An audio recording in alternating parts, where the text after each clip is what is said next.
Eight general science 7वा धडा चालू आहे आपला metals and non metals. Metals म्हणजे धातू, नॉन मेटल्स म्हणजे अधातू. लास्ट लेक्चर मध्ये आपण काय पाहिलं? Physical properties of metals, physical properties of non metals. 10 physical properties आपण पाहिलं होते लेक्चर क्रमांक 1 मध्ये. आज आहे आपलं लेक्चर क्रमांक 2. आज काय बघायचं आहे आपल्याला? Chemical properties of metals. आता केमिकल प्रॉपर्टीज म्हणजे काय असतं? तर तो रिएक्शन कोणत्या पद्धतीने करतो, बरोबर आहे, त्याला म्हणायचं केमिकल प्रॉपर्टीज. तर आता बघा रिएक्शन करायचं म्हटलं तर सगळ्यात पहिल्यांदा काय लक्षात घ्यावं लागतं? Electronic configuration. म्हणून आपली पहिली प्रॉपर्टी काय आहे? तर ते आहे इलेक्ट्रॉनिक कॉन्फिगरेशन. ईसी लिहितो. ईसी म्हणजे इलेक्ट्रॉनिक कॉन्फिगरेशन. आपण शिकलो की नाही इनसाइड द एटम मध्ये इलेक्ट्रॉनिक कॉन्फिगरेशन कसं काढायचं, काय काढायचं आणि तसं. तर most of metals have up to 3 electrons in their outermost shell. म्हणजे पहा काय अर्थ होतो याचा, की मेटल म्हटलं तर एक त्याच्या आउटरमोस्ट ऑर्बिट मध्ये 1 इलेक्ट्रॉन असावा किंवा 2 असावेत किंवा 3 असावेत. मेटलच्या आउटरमोस्ट शेल मध्ये 3 पेक्षा जास्त इलेक्ट्रॉन्स कधीच नसतात. हो, म्हणून आपल्याला एक्झाम्पल दिले. हे पहा मेटल सोडियम, त्याचा ॲटॉमिक नंबर 11, बरोबर आहे. पहिल्या शेल मध्ये 2, दुसऱ्या शेल मध्ये 8 आणि तिसऱ्या शेल मध्ये 1. म्हणजे शेवटच्या शेल मध्ये किती आहे? 1. शेवटच्या शेल मध्ये किती आहे? 1. आता मॅग्नेशियम ॲटॉमिक नंबर 12, पहिल्या शेल मध्ये 2 मॅक्झिमम कॅपॅसिटी, दुसऱ्या शेल मध्ये 8 मॅक्झिमम कॅपॅसिटी आणि शेवटच्या कक्षेमध्ये 2. बघा किती आले? 2. तिसरा कोण आहे? ॲल्युमिनियम ॲटॉमिक नंबर 13, पहिल्या शेल मध्ये 2, दुसऱ्या शेल मध्ये 8 आणि तिसऱ्या शेल मध्ये 3. हे पहा मेटल म्हटलं की metal contains 1 electron, 2 electrons or 3 electrons in their outermost shell. आपण आणि 4 इलेक्ट्रॉन्स नसतात. एकदा का आउटरमोस्ट शेल मध्ये 4 इलेक्ट्रॉन आले की तो असतो नॉन मेटल. तो असतो non metal.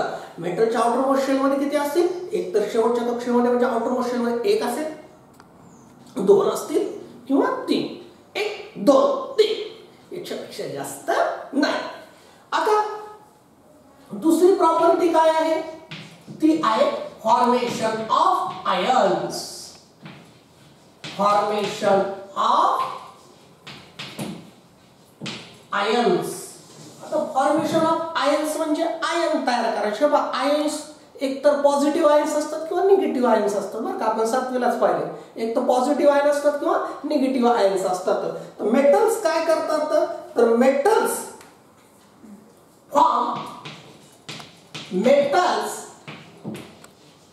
always forms positive ions. Metals कधीही पॉझिटिव्ह आयन्सच तयार करतात. मेटल्स कधीच निगेटिव्ह आयन तयार करत नसतात. कारण शेवटच्या कक्षेतले 1 2 3 इलेक्ट्रॉन ते देऊन टाकतात. They give the electrons in their outermost shell and forms positive ion. बघा मेटल्स कधीही कोणते आयन तयार करतात? पॉझिटिव्ह आयन तयार करतात. मग इथं आपल्याला दिले काय पाहिजे? Na याचं इलेक्ट्रॉनिक कॉन्फिगरेशन दिले खाली 2,8,1. आताच पाहिलं ना आपण. आणि मग काय होतं? Na प्लस आणि E मायनस म्हणजे काय करतो? तो शेवटच्या कक्षेमधला 1 इलेक्ट्रॉन देऊन टाकतो आणि 2,8 पॉझिटिव्ह आयन तयार करतो. तसंच मॅग्नेशियम, त्याचं इलेक्ट्रॉनिक कॉन्फिगरेशन 2,8,2. हे आत्ताच पाहिलं आपण 2 मिनिटांपूर्वी. तो काय करतो? पॉझिटिव्ह आयन तयार करतो आणि काय करतो? 2 इलेक्ट्रॉन्स देऊन टाकतो. अगदी तसंच ॲल्युमिनियम, त्याचं इलेक्ट्रॉनिक कॉन्फिगरेशन 2,8,3. आत्ताच पाहिलं 2 मिनिटांपूर्वी आपण. तो सुद्धा काय करतो? पॉझिटिव्ह आयन तयार करतो आणि 3 इलेक्ट्रॉन्स काय करतो? देऊन टाकतो. म्हणजे बघा मेटल कधीही काय करतो? मेटल कधीही काय तयार करतो? पॉझिटिव्ह आयन्सच तयार करतो. मेटल कधीही पॉझिटिव्ह आयन्सच तयार करतो. त्यानंतर रिएक्शन विथ ऑक्सिजन तिसरं काय आहे, रिएक्शन विथ ऑक्सिजन. हे पहा, मेटल्स कधी मेटल काय करतात, ऑक्सिजन सोबत रिएक्ट होतात. मेटल काय करतात, ऑक्सिजन सोबत रिएक्ट होतात आणि काय तयार करतात, मेटल ऑक्साइड तयार करतात. काय तयार करतात, मेटल ऑक्साइड तयार करतात. समजा सोडियम ऑक्सिजन सोबत रिएक्ट झाला, सोडियम कशा सोबत रिएक्ट झाला, ऑक्सिजन सोबत रिएक्ट झाला तर सोडियम ऑक्साइड. मॅग्नेशियम ऑक्सिजन सोबत रिएक्ट झाला, मॅग्नेशियम ऑक्साइड. ॲल्युमिनियम ऑक्सिजन सोबत रिएक्ट झाला, ॲल्युमिनियम ऑक्साइड. चौथी प्रॉपर्टी आहे reaction with acid. Reaction with acid. पहा, ज्यावेळेस मेटल काय होतो, ऍसिड सोबत रिएक्ट होतो. मेटल कोणासोबत रिएक्ट होतो, ऍसिड सोबत रिएक्ट होतो. त्यावेळेस काय तयार होतं, एक सॉल्ट प्लस हायड्रोजन. बघा, जेव्हा जेव्हा मेटल ऍसिड सोबत रिएक्ट होतो तेव्हा तेव्हा कोणता गॅस बाहेर पडतो, हायड्रोजन गॅस बाहेर पडतो. कोणता गॅस बाहेर पडतो, हायड्रोजन गॅस बाहेर पडतो. कधी मेटल रिएक्ट होते ऍसिड सोबत, कोणत्या ऍसिड सोबत, हायड्रोक्लोरिक ऍसिड सोबत, सल्फ्युरिक ऍसिड सोबत, नायट्रिक ऍसिड सोबत, कोणत्या ऍसिड सोबत रिएक्ट होत्या, कोणता गॅस बाहेर टाकत असतो, तो हायड्रोजन गॅस बाहेर टाकतो. आणि पाचवी प्रॉपर्टी आहे ती आहे reaction with water. Reaction with water. Reaction with water म्हणजे मेटलची पाण्यासोबत रिएक्शन. तर हे पहा, most of metals do not react with water. कोणते जास्तीत जास्त मेटल काय आहेत, वॉटर सोबत रिएक्ट होत नाही. पण सोडियम, पोटॅशियम, मॅग्नेशियम यासारखे मात्र मेटल्स पाण्यासोबत काय होतात, रिएक्ट होतात. पण काय आहे, most of metals do not react with water. मात्र सम मेटल्स, मात्र काही मेटल्स आहेत हायली रिएक्टिव्ह मेटल्स म्हणायचं, त्यांना काय म्हणायचं, highly reactive metals. Sodium, potassium, magnesium हे पाण्यासोबत काय होतात, रिएक्ट होतात. बघा, ह्या 5 प्रॉपर्टी आपण थोडंसं रिव्हर्स करू. काय पाहतोय आपण, जनरल सायन्स. धडा कोणता चालू आहे, मेटल्स अँड नॉन मेटल्स. आज त्याचं लेक्चर क्रमांक किती आहे, 2. आता सध्या आपण काय पाहतोय, केमिकल प्रॉपर्टीज ऑफ मेटल्स. पहिली काय, ईसी म्हणजे इलेक्ट्रॉनिक कॉन्फिगरेशन. थोडंसं फास्ट पाहू आपण. तर most of metals have 3 electrons in their outer most shell.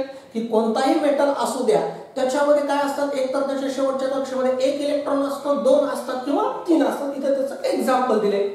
Formation of ions मध्ये मी काय सांगितलंय की metals always forms positive ions. नेहमी कोणते आयन्स तयार करतात, पॉझिटिव्हच आयन तयार करतात. त्याच्यानंतर reaction with oxygen. Metal oxygen सोबत रिएक्ट होतो आणि मेटल ऑक्साइड्स तयार करतो. रिएक्शन विथ ऍसिड, ज्या ज्या वेळेस मेटल ऍसिड सोबत रिएक्ट होतो त्यावेळेस हायड्रोजन गॅस काय होतो, बाहेर पडतो. आणि रिएक्शन विथ वॉटर. तर most of metals do not react with water. हो, most of metals do not react with water. फक्त कोणते कोणते मी मेटल सांगितले that can react with water. Na म्हणजे सोडियम, हा काल सांगितलं होतं ना. Mg म्हणजे मॅग्नेशियम, K म्हणजे पोटॅशियम. हे असे काही मेटल्स आहेत they can react with the water. आलं लक्षात. ह्या झाल्या केमिकल प्रॉपर्टीज ऑफ मेटल्स. नाही समजले, व्हिडिओ थोडासा रिव्हर्स करायचा. आता आपल्याला पाहायचं chemical properties of non metals. काल जसं आपण पाहिलं की नाही की पहिल्यांदा फिजिकल प्रॉपर्टीज ऑफ मेटल्स पाहिलं आणि त्याच्यानंतर physical properties of non metals पाहिलं. अगदी सेम फॉर्मॅट, तोच फॉर्मॅट. आता केमिकल प्रॉपर्टीज ऑफ मेटल्स बघितलं, आता chemical properties of non metals बघू पाहूया. आता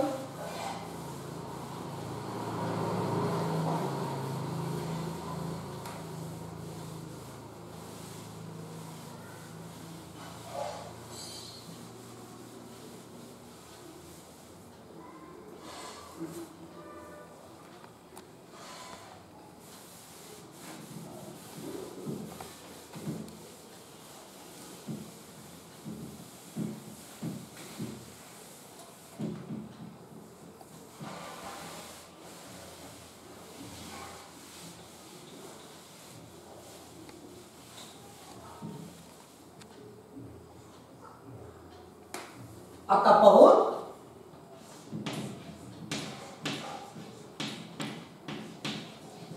chemical properties of non metals. जशा मेटल्सच्या पाहिल्या तशा नॉन मेटल्सच्या पाहूयात. अगदी तोच फॉर्मॅट आपण वापरू जसा याचा वापर होता. कोणता? पहिली इलेक्ट्रॉनिक कॉन्फिगरेशन. Electronic configuration. आता मेटल्स मध्ये सांगितलं होतं metal contains 1, 2 or 3 electrons in their outermost shell. तर इथं आहे काय? Most of non metals contains 4 to 7 electrons in their outermost shell. हो किती? 4 to 7. म्हणजे एकतर त्यांच्या शेवटच्या कक्षेमध्ये 4 असतील, 5 असतील, 6 असतील आणि 7 असतील. तर ते काय असतात? Non metals. बघा आपण थोडंसं रिव्हिजन करू. शेवटच्या कक्षेत 1 इलेक्ट्रॉन मेटल, शेवटच्या कक्षेत 2 इलेक्ट्रॉन मेटल, शेवटच्या कक्षेत 3 इलेक्ट्रॉन मेटल, शेवटच्या कक्षेत 4 इलेक्ट्रॉन नॉन मेटल, शेवटच्या कक्षेत 5 इलेक्ट्रॉन नॉन मेटल, शेवटच्या कक्षेत 6 इलेक्ट्रॉन नॉन मेटल, शेवटच्या कक्षेत 7 इलेक्ट्रॉन नॉन मेटल. सर 8 असतील तर इनरंट गॅस माहिती ना आपल्याला. हो बरोबर आहे ना. आता असं आपल्याला फटकन कळायला पाहिजे. शेवटच्या कक्षेत 4 इलेक्ट्रॉन्स मेटल आहे का non metal? Sir non metal आहे. शेवटच्या कक्षेत 2 इलेक्ट्रॉन्स आहेत मेटल आहे का नॉन मेटल आहे? मेटल आहे सर. शेवटच्या कक्षेत 3 इलेक्ट्रॉन मेटल आहे का नॉन मेटल? हा मेटल आहे. बरोबर आहे. हे काय झालं पाहिजे? कळायला पाहिजे. शेवटच्या कक्षेत 1, 2, 3 इलेक्ट्रॉन म्हटलं की मेटल, 4, 5, 6, 7 म्हटलं की नॉन मेटल. बरोबर आहे. मग आपल्याला काय सांगितलेलं आहे? इथं उदाहरणं दिलेत. कोणते? बघा तसं चार्ट काढला जसं आपण इकडे काढला होता. नॉन मेटल ॲटॉमिक नंबर आणि EC म्हणजे इलेक्ट्रॉनिक कॉन्फिगरेशन. N म्हणजे नायट्रोजन, त्याचा ॲटॉमिक नंबर 7, पहिल्या कक्षेमध्ये 2, दुसऱ्या कक्षेमध्ये 5. बघा 5 म्हटलं की नॉन मेटल. त्यानंतर ऑक्सिजन ॲटॉमिक नंबर 8, पहिल्या कक्षेमध्ये 2, दुसऱ्या कक्षेमध्ये 6 इलेक्ट्रॉन्स म्हणजे non metal. Chlorine atomic number 17, पहिल्या कक्षेत 2, दुसऱ्या कक्षेत 8, तिसऱ्या कक्षेत 7, शेवटच्या कक्षेत 7 इलेक्ट्रॉन्स म्हणजे नॉन मेटल. हे आता आपल्याला कळायलाच पाहिजे की शेवटच्या कक्षेतल्या इलेक्ट्रॉनच्या संख्येवरून आपल्याला काय कळायला पाहिजे? आयडेंटिफाय झालं पाहिजे आता आपल्या आठवणीनंतर तो मेटल आहे का नॉन मेटल आहे. आता तिकडं आपण दुसरी प्रॉपर्टी पाहिली होती फॉर्मेशन ऑफ आयन्स. इकडं सुद्धा तीच बघू. Formation of ions. तर हे पहा non metals always forms negative ions. बघा सगळं मेटलच्या विरुद्ध. Metal forms positive ions, non metal forms negative ions. कोणते आयन तयार करतात? निगेटिव्ह आयन्स तयार करतात. हे पण तुम्हाला इथं दिलेले मी फोकस करतो आता पुस्तकावरच. पान क्रमांक 51 वर आहे का? बघा पान क्रमांक 51 वर उजव्या बाजूला काय आहे? क्लोरीन. क्लोरीन 1 इलेक्ट्रॉन घेतो आणि निगेटिव्ह आयन तयार करतो. ऑक्सिजन 2 इलेक्ट्रॉन घेतो आणि निगेटिव्ह आयन तयार करतो. नायट्रोजन 3 इलेक्ट्रॉन घेतो आणि निगेटिव्ह आयन तयार करतो. आता आपण काय पाहिलं होतं जे आहे की reaction with oxygen. Reaction with oxygen. Oxygen सोबत रिएक्ट झाल्यावर अगदी मेटल सारखं बरं का.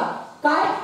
नॉन मेटल प्लस ऑक्सिजन आणि काय तयार करतो तो नॉन मेटॅलिक ऑक्साइड. काय तयार करतो नॉन मेटॅलिक ऑक्साइड तयार करतो. काय तयार करतो नॉन मेटॅलिक ऑक्साइड. म्हणजे काय आहे तिकडे मेटल काय तयार करतो मेटल ऑक्साइड तयार करतो आणि हा काय तयार करतो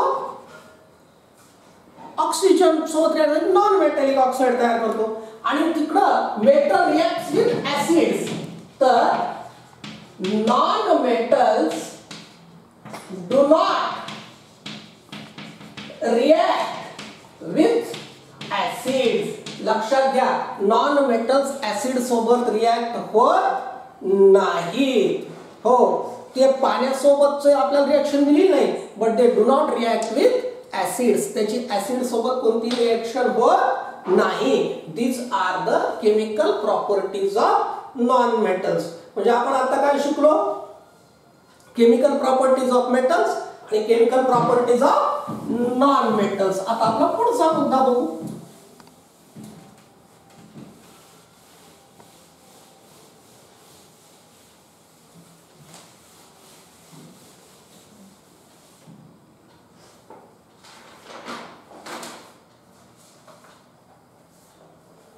आता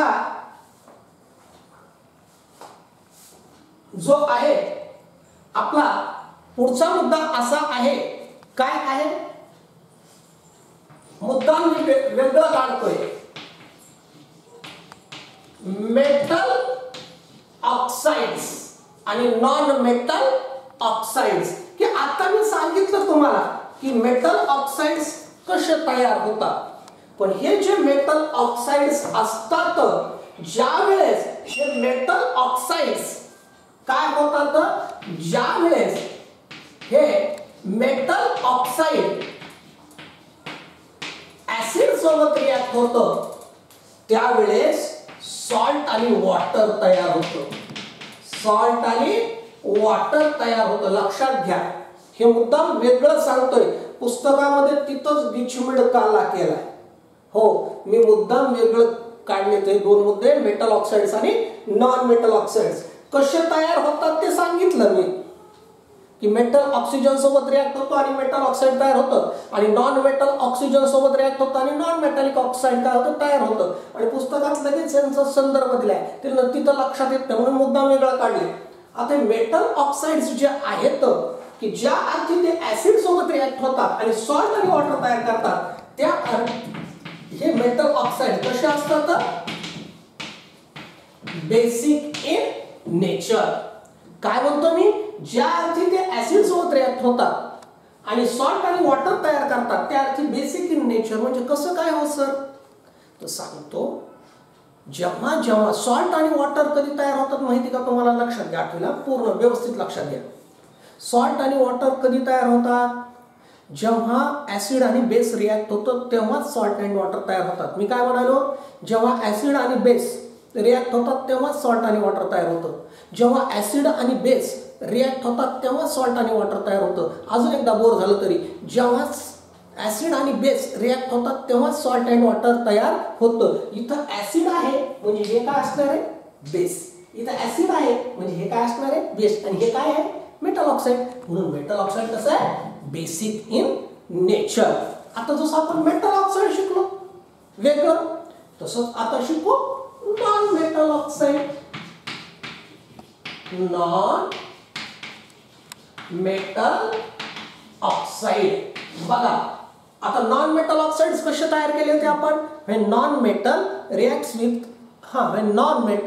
reacts with oxygen non metallic oxide is formed आपण पाहिलं. आणि ज्यावेळेस हेच नॉन मेटल ऑक्साइड्स कोणासोबत रिएक्ट होतात वॉटर सोबत तयार होतात त्यावेळेस ते काय तयार करतात ऍसिड तयार करतात. म्हणजे यांचं नेचर कसं आहे they are acidic in nature. हो हे नॉन मेटल ऑक्साइड्स जेव्हा जेव्हा पाण्यात मिसळतात तेव्हा ते ऍसिड तयार करतात. जेव्हा जेव्हा पाण्यात मिसळतात तेव्हा ते काय तयार करतात ऍसिड तयार करतात. फक्त इथं एवढंच गोष्ट लक्षात राहू द्यायची कोणती की metal oxides basic in nature आणि non metal oxides are acidic in nature. हे मुद्दाम तुम्हाला हे पहा यांचे नेचर वेगळे मी काढून दाखवलेले आहेत. परत रिपीट करतो, पुस्तकात तिथंच दिलेले आहे, मी कोणतंही सोडलेलं नाहीये. तुम्ही म्हणता अरे हे मुद्दाम मी वेगळं केलं, 2 मुद्दे आणि तुम्हाला सांगितलं. आता आपला पुढचा मुद्दा आहे नोबल मेटल्स. काय आहे? Noble metals.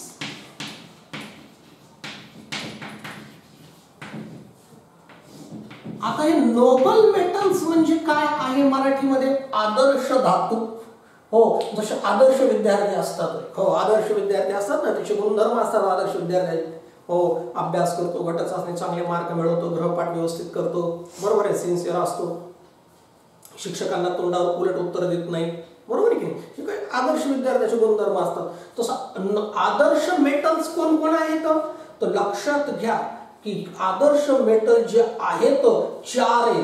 गोल्ड, सिल्वर किती आहेत? 4. बघा, गोल्ड सोनं, हा उगाच म्हणते का सोन्यासारखा माणूस, गोल्ड. त्यानंतर प्लॅटिनम, बघा मी यादी करतोय बरं का आदर्श मेटलची, प्लॅटिनम. त्याच्यानंतर अजून कोण आहे? सिल्वर, चांदी, हे सुद्धा आदर्श मेटल आहे. आणि नंबर 4 कोणता आहे? पॅलॅडियम. हो, पॅलॅडियम अतिशय मौल्यवान सुद्धा आहे बरं का, कारण ते आदर्श आहे म्हणून त्यांना किंमत सुद्धा आहे.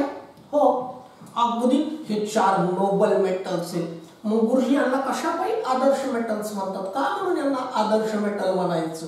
असे कोणते गुण दाखवितात, असे कोणते गुण उधळतात म्हणून यांना आदर्श म्हणायचं? तर सगळ्यात पहिलं आहे, काय आहे? They occur in nature in element form. हा, म्हणून आदर्श म्हणायचं यांना पहिला गुणधर्म. They occur in nature in element form. म्हणजे कसं? तर पृथ्वीच्या पोटामध्ये ते एलिमेंट फॉर्म म्हणजे शुद्ध स्वरूपात सापडतात. त्यांच्यासोबत कोणत्याही अशुद्धी नसतात. एलिमेंट फॉर्म म्हणजे मूलद्रव्य स्वरूप, पण म्हणजेच काय असतं? शुद्ध, एकदम जमिनीच्या पोटातून काढायचं, असं साफसूफ वगैरे करायचं, खिशात टाकायचं, निघायचं, कोणतीही प्रक्रिया करायची गरज नाही. शुद्ध स्वरूपात सापडतात. अगदी पृथ्वीच्या पोटात सुद्धा, तिथं सुद्धा अशुद्ध राहत नाही. म्हणून नंबर 2 काय आहे? ते जे आहेत अजून काय असतात की त्यांना दे do not react with other elements. बाकीच्या एलिमेंट सोबत ते रिॲक्ट होत आहे, बाकीच्या सोबत रिॲक्शन करीतच नाहीत. त्यांच्यावर नाही म्हणतात, आपल्याला नाही करायचं बाकीच्या सोबत रिॲक्शन, म्हणून सुद्धा त्यांना काय म्हणतात? आदर्श म्हणतात. बघा, जनरली त्यांच्यावर ऊन, पाऊस, वारा याचा कोणताच परिणाम होत नाही. आणि हे जे आहेत म्हणून आता यांचे वापर सुद्धा आहेत. आता मला सांगा बरं, हे 4च्या 4 धातू कशासाठी वापरतात तुम्हाला माहिती का? ऑर्नामेंट्स. ऑर्नामेंट्स म्हणजे दागिन्यासाठी. हा आदर्श आहे. ऑर्नामेंट्स म्हणून याला वापरतात. त्याच्या युजेस मध्ये ऑर्नामेंट्स. हा, कोणी लोखंडाची तार वगैरे गाडी बांधलेली बघितले नाही? हेच असं गोल्ड, सिल्वर आणि त्याच्यापेक्षा भारी असतं बरं का, प्लॅटिनम, पॅलेडियम त्याच्यापेक्षा भारी असतं. म्हणजे यांचा वापर कशासाठी होतो? मुख्य करून ऑर्नामेंट्ससाठी. ऑर्नामेंट्स म्हणजे दागदागिने घडवण्यासाठी ह्या सोन्याचा वापर करतात, चांदीचा वापर करतात, प्लॅटिनमचा वापर करतात. त्यानंतर सिल्वर काय करतात? मेडिसिन म्हणून सुद्धा वापरतात बरं का सिल्वर. हो, बऱ्याचशा औषधामध्ये अँटीबॅक्टेरियल गुणधर्म असलेलं चांदी असतं. हो, काही पर्टिक्युलरली आयुर्वेदिक औषधामध्ये तर खूप वापरतात silver. Silver is used as medicine. त्यानंतर काय आहे की gold and silver they are use to prepare medal. तुमच्या स्नेहसंमेलनामध्ये मेडल असते की नसते? अगदी ऑलिम्पिक पासून शाळेच्या स्नेहसंमेलनापर्यंत गोल्ड मेडल म्हणजे भारी, सिल्वर मेडल असतात की नसतात? ते पदकं बनवण्यासाठी जगभरामध्ये. हो, गोल्ड मेडल म्हणले की ते भारी. गोल्ड मेडल, सिल्वर मेडल बनवण्यासाठी सुद्धा यांचा वापर करतात. त्यानंतर काही इलेक्ट्रॉनिक डिव्हाइसेस, हो, आपल्या टीव्ही मधले किंवा इतर काही उपकरणामधले पार्ट बनवण्यासाठी सुद्धा गोल्ड सिल्वरचा वापर करतात. आणि हे प्लॅटिनम आणि पॅलेडियम कॅटॅलिस्ट म्हणून सुद्धा त्याचा काय करतात वापर करतात. मेन कशासाठी वापर करतात? ऑर्नामेंटसाठी, मेडल्ससाठी, मेडिसिनसाठी. आता आपण बघू नुसतं गोल्ड. आता काय बघू आपण? नुसता मुद्दा गोल्ड. म्हणजे कोणतं काय? हे मुद्दा कोणता होईल आपण? Noble metals. त्याचे 4 एक्झाम्पल्स. त्याला नोबल का म्हणायचं? एलिमेंट फॉर्म मध्ये सापडतं आणि त्याचे युजेस. आता काय बघायचं? गोल्ड बघायचं. काय बघायचं?